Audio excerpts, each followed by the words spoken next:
हरि ओम। बोले श्री सद्गुरु भगवान की जय। बोले श्री गणपति महाराज की जय। बोले श्री गौरी शंकर भगवान की जय। श्री कृष्ण चंद्र भगवान की जय। ओम श्री परमात्मने नमः। आइए आज श्री कृष्ण द्वारा कथित और श्री अर्जुन द्वारा श्रवित श्रीमद् भगवद गीता के द्वितीय अध्याय का श्रवण करें। संजय बोले, इस प्रकार करुणा से व्याप्त और आंसुओं से पूर्ण तथा व्याकुल नेत्रों वाले शोक युक्त उस अर्जुन के प्रति भगवान मधुसूदन ने यह वचन कहा। श्री भगवान बोले, हे अर्जुन, तुझे इस असमय में यह मोह किस हेतु से प्राप्त हुआ? क्योंकि ना तो यह श्रेष्ठ पुरुषों द्वारा आचरित है, ना स्वर्ग को देने वाला है और ना कीर्ति को करने वाला ही है। इसलिए हे अर्जुन, नपुंसकता को मत प्राप्त हो, तुझमें यह उचित नहीं जान पड़ती। हे परंतप, हृदय की तुच्छ दुर्बलता को त्याग कर युद्ध के लिए खड़ा हो जा। अर्जुन बोले, हे मधुसूदन, मैं रणभूमि में किस प्रकार बाणों से भीष्म पितामह और द्रोणाचार्य के विरुद्ध लड़ूंगा, क्योंकि हे अरिसूदन, वे दोनों ही पूजनीय हैं। इसलिए इन मानुभाव गुरुजनों को ना मारकर मैं इस लोक में भिक्षा का अन्न भी खाना कल्याणकारक समझता हूँ, क्योंकि गुरुजनों को मारकर भी इस लोक में रुधिर से सने हुए अर्थ और कामरूप भोगों को ही तो भोगूंगा। हम यह भी नहीं जानते कि हमारे लिए युद्ध करना और ना करना, इन दोनों में से कौन सा श्रेष्ठ है। अथवा यह भी नहीं जानते कि उन्हें हम जीतेंगे या वो हमको जीतेंगे। और जिनको मारकर हम जीना भी नहीं चाहते, वे ही हमारे आत्मीय धृतराष्ट्र के पुत्र हमारे मुकाबले में खड़े हैं। इसलिए कायरता रूप दोष से उपहत हुए स्वभाव वाला तथा धर्म के विषय में मोहित चित हुआ मैं आपसे पूछता हूं कि जो साधन निश्चय कल्याणकारक हो वह मेरे लिए कहिए, क्योंकि मैं आपका शिष्य हूं। इसलिए आपके शरण हुए मुझको शिक्षा दीजिए। क्योंकि भूमि में निष्कंटक धन धान्य संपन्न राज्य को और देवताओं के स्वामीपने को प्राप्त होकर भी मैं उस उपाय को नहीं देखता हूं जो मेरी इंद्रियों के सुखाने वाले शोक को दूर कर सकें। संजय बोले, हे राजन, निद्रा को जीतने वाले अर्जुन अंतर्यामी श्री कृष्ण महाराज के प्रति इस प्रकार कहकर फिर श्री गोविंद भगवान से युद्ध नहीं करूंगा यह स्पष्ट कहकर चुप हो गए। हे भरतवंशी धृतराष्ट्र, अंतर्यामी श्री कृष्ण महाराज दोनों सेनाओं के बीच में शोक करते हुए उस अर्जुन को हंसते हुए से यह वचन बोले। श्री भगवान बोले, हे अर्जुन, तू ना शोक करने योग्य मनुष्यों के लिए शोक करता है और पंडितों के से वचनों को कहता है, परंतु जिनके प्राण चले गए हैं उनके लिए और जिनके प्राण नहीं गए हैं उनके लिए भी पंडित जन शोक नहीं करते। ना तो ऐसा ही है कि मैं किसी काल में नहीं था, तू नहीं था, अथवा ये राजा लोग नहीं थे, और ना ऐसा ही है कि इससे आगे हम सब नहीं रहेंगे। वैसे जीवात्मा की इस देह में बालकपन, जवानी और वृद्धावस्था होती है, वैसे ही अन्य शरीर की प्राप्ति होती है। उस विषय में धीर पुरुष मोहित नहीं होता। हे कुंती पुत्र, सर्दी, गर्मी और सुख दुख को देने वाले इंद्रिय और विषयों के संयोग तो उत्पत्ति विनाशील और अनित्य हैं। इसलिए हे भारत, तू उनको सहन कर। क्योंकि हे पुरुष श्रेष्ठ, दुख सुख को समान समझने वाले जिस धीर पुरुष को ये इंद्रिय और विषयों के संयोग व्याकुल नहीं करते, वह मोक्ष के योग्य होता है। असत वस्तु की तो सत्ता नहीं है और सत्य का अभाव नहीं है। इस प्रकार इन दोनों का ही तत्व ज्ञानी पुरुषों द्वारा देखा गया है। नाश रहित तो तू उसको जान जिससे यह संपूर्ण जगत दृश्य वर्ग व्याप्त है। इस अविनाशी का विनाश करने में कोई भी समर्थ नहीं है। इस प्रकार नाश रहित, अप्रमेय, नित्य स्वरूप जीवात्मा के ये सब शरीर नाशवान कहे गए हैं। इसलिए हे भरतवंशी अर्जुन, तू युद्ध कर। जो इस आत्मा को मारने वाला समझता है तथा जो इसको मरा मानता है, वे दोनों ही नहीं जानते, क्योंकि यह आत्मा वास्तव में ना तो किसी को मारता है और ना किसी के द्वारा मारा जाता है। यह आत्मा किसी काल में भी ना तो जन्मता है और ना मरता ही है, तथा ना यह उत्पन्न होकर फिर होने वाला ही है, क्योंकि यह अजन्मा, नित्य, सनातन और पुरातन है। शरीर के मारे जाने पर भी ये नहीं मारा जाता। हे प्रथापुत्र अर्जुन, जो पुरुष इस आत्मा को नाश रहित, नित्य, अजन्मा और अवय जानता है, वह पुरुष कैसे किसको मरवाता है और कैसे किसको मारता है। जैसे मनुष्य अपने पुराने वस्त्रों को त्याग कर दूसरे नए वस्त्रों को ग्रहण करता है, वैसे ही जीवात्मा पुराने शरीर को त्याग कर दूसरे नए शरीर को प्राप्त होता है। इस आत्मा को शस्त्र नहीं काट सकते, इसको आग नहीं जला सकती, इसको जल नहीं गला सकता और वायु नहीं सुखा सकती, क्योंकि यह आत्मा अछेद्य है, यह आत्मा अधाय है, अकलित्य है और निसंदेह अशोष्य है, तथा यह आत्मा नित्य, सर्वव्यापी, अचल, स्थिर, रहने वाला और सनातन है।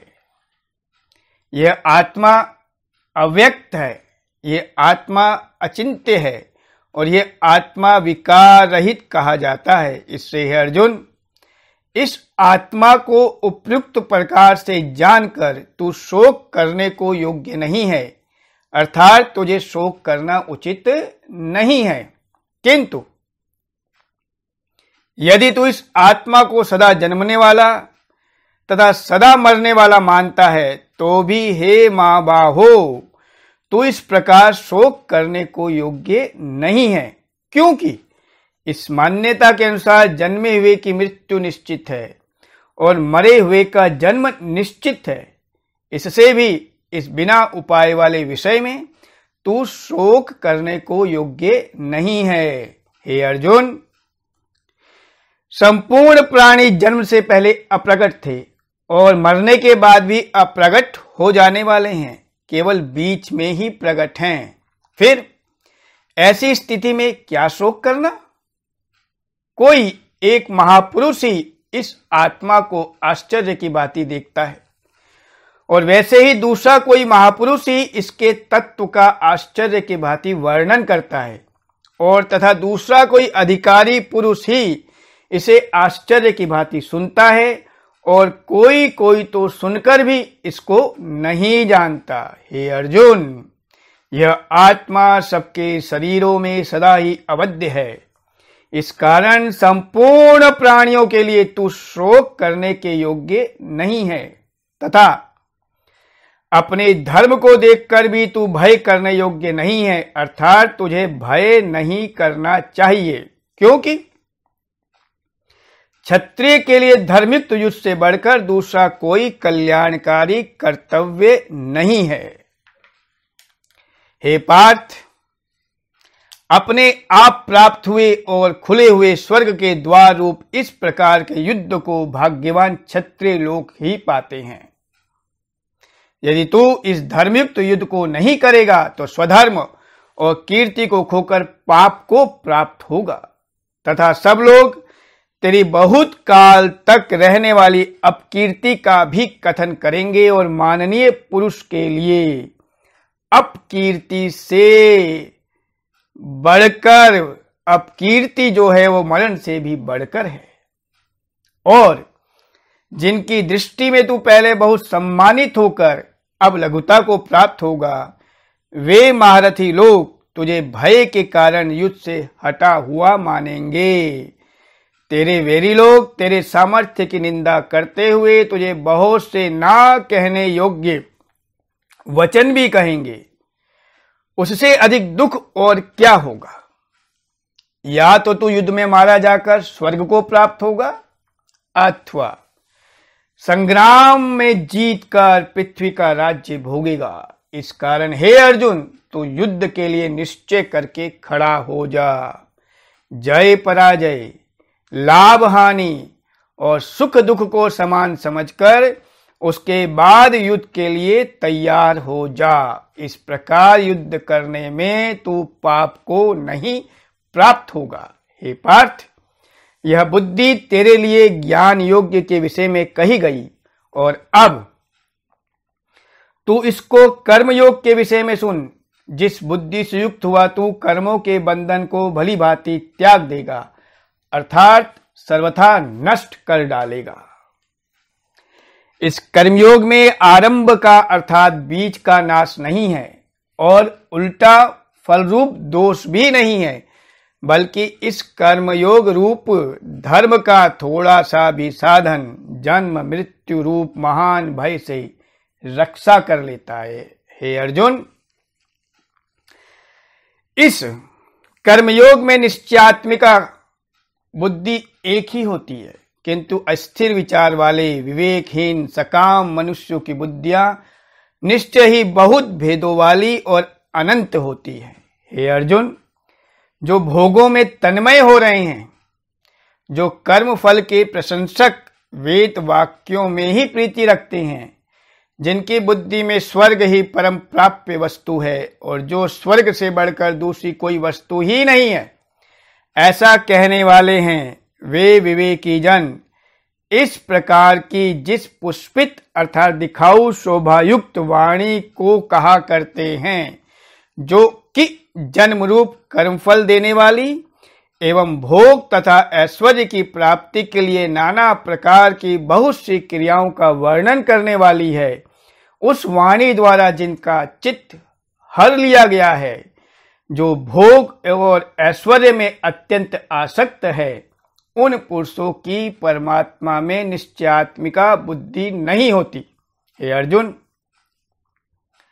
वेद उपयुक्त प्रकार से तीनों गुणों के कार्य रूप समस्त भोगों एवं उनके साधनों का प्रतिपादन करने वाले हैं, इसलिए तू उन भोगों एवं उनके साधनों में आसक्तिहीन, हर्ष शोकादि द्वंद्वों से रहित नित्य वस्तु परमात्मा में स्थित योग क्षेम को ना चाहने वाला और स्वाधीन अंतःकरण वाला हो।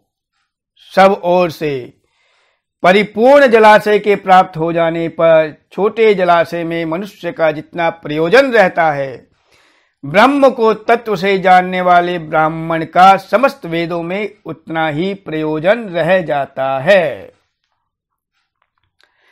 तेरा कर्म करने में ही अधिकार है, उसके फलों में कभी नहीं।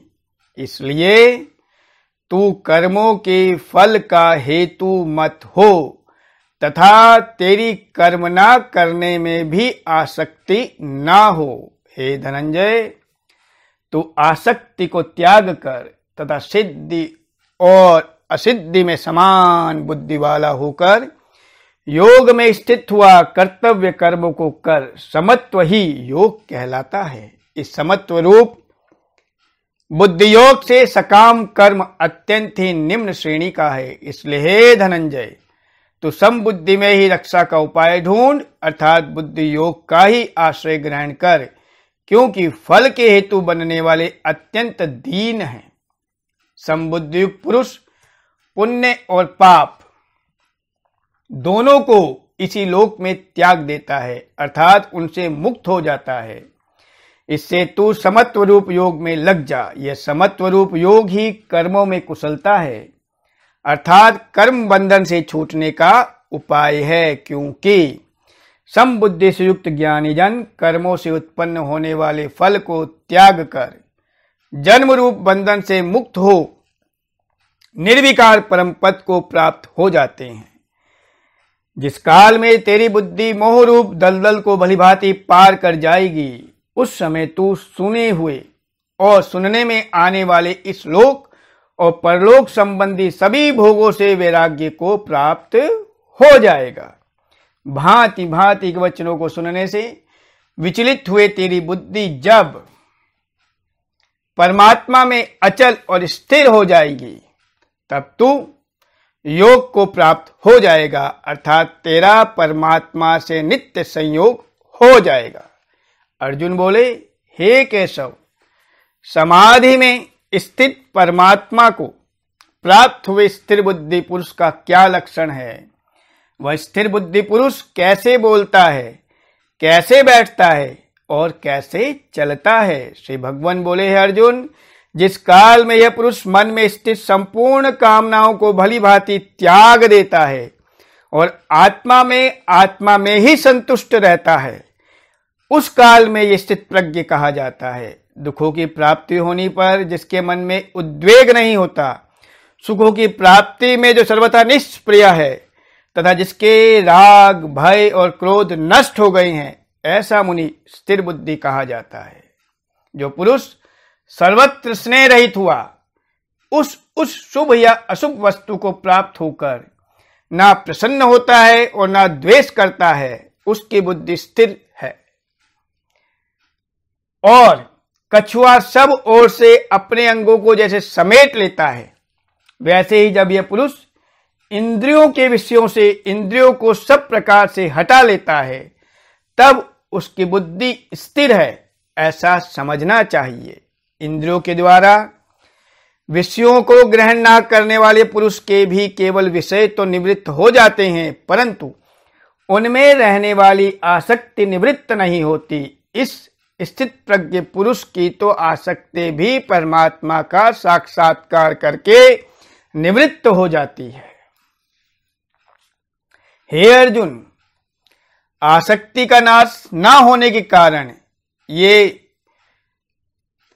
प्रमथन स्वभाव वाली इंद्रियां यत्न करते हुए बुद्धिमान पुरुष के मन को भी बलात् हर लेती हैं। इसलिए साधक को चाहिए कि वे उन संपूर्ण इंद्रियों को वश में करके समाहित चित्त हुआ मेरे परायण होकर ध्यान में बैठे, क्योंकि जिस पुरुष की इंद्रियां वश में होती हैं, उसी की बुद्धि स्थिर हो जाती है। विषयों का चिंतन करने वाले पुरुष की उन विषयों में आसक्ति हो जाती है। आसक्ति से उन विषयों की कामना उत्पन्न होती है और कामना में विघ्न पड़ने से क्रोध उत्पन्न होता है। क्रोध से अत्यंत मूढ़ भाव उत्पन्न हो जाता है। मूढ़ भाव से स्मृति में भ्रम हो जाता है। स्मृति में भ्रम हो जाने से बुद्धि अर्थात ज्ञान शक्ति का नाश हो जाता है और बुद्धि का नाश हो जाने से यह पुरुष अपनी स्थिति से गिर जाता है। परंतु अपने अधीन किए हुए अंतःकरण वाला साधक अपने वश में की हुई राग द्वेष से रहित इंद्रियों द्वारा विषयों में विचरण करता हुआ अंतःकरण की प्रसन्नता को प्राप्त होता है। अंतःकरण की प्रसन्नता होने पर उसके संपूर्ण दुखों का अभाव हो जाता है और उस प्रसन्न चित्त वाले कर्मयोगी की बुद्धि शीघ्र ही सब ओर से हटकर एक परमात्मा में ही भली भांति स्थिर हो जाती है। ना जीते हुए मन और इंद्रियों वाले पुरुष में निश्चयात्मिका बुद्धि नहीं होती और उस अयुक्त मनुष्य के अंतःकरण में भावना भी नहीं होती तथा भावनाहीन मनुष्य को शांति नहीं मिलती और शांति रहित मनुष्य को सुख कैसे मिल सकता है?